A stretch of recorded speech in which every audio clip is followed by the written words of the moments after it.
presented by माँ Durga music.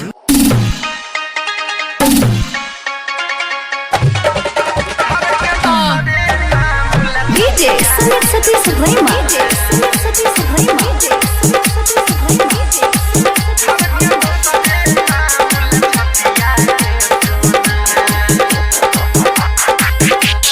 मारलक वैसन मतिया धर के दोसरे नाम लछतिया गे सोना।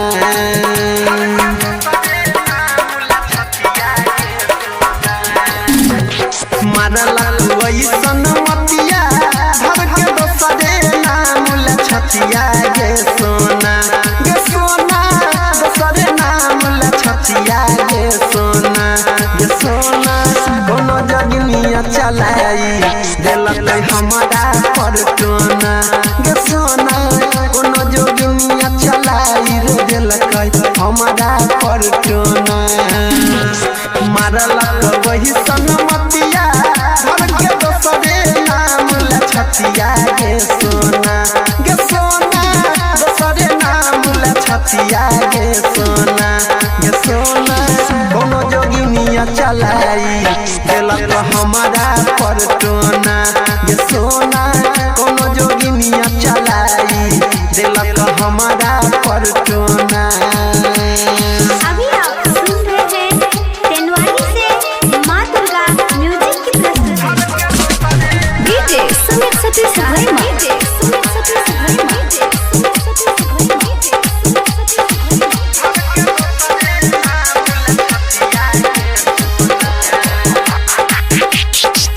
केकरा नजर में गरल हमर तोहर प्यार गे।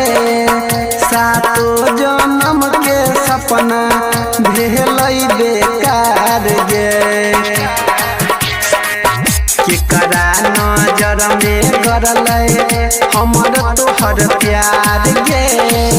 सातो जन्म के सपना भेल बेकार गे। जियबो चाहे मरबो तोरा रखने छियौ दिलवा के कोना।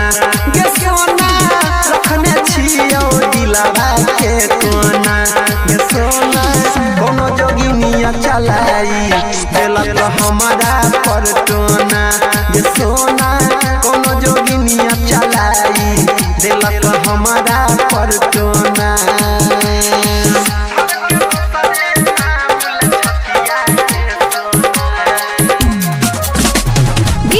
सुमित सतीश भैया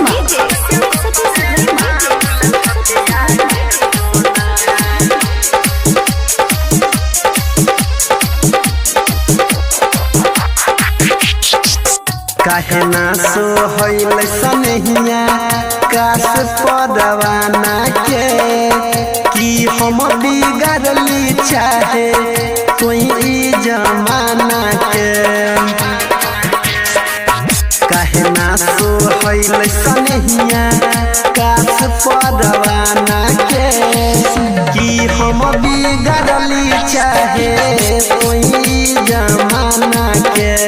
कहो रूपलाल परवीन अनिल मिलतौ अगिलो जन्म में तोरोना। गे सोना मिलतौ अगिलो जन्म में तोरोना। गे सोना कोनो जोगिनिया चलाई देलक हमारा पर टोना। गे सोना कोनो जोगिनिया चलाई देलक हमारा पर टोना। presented by माँ दुर्गा म्यूजिक।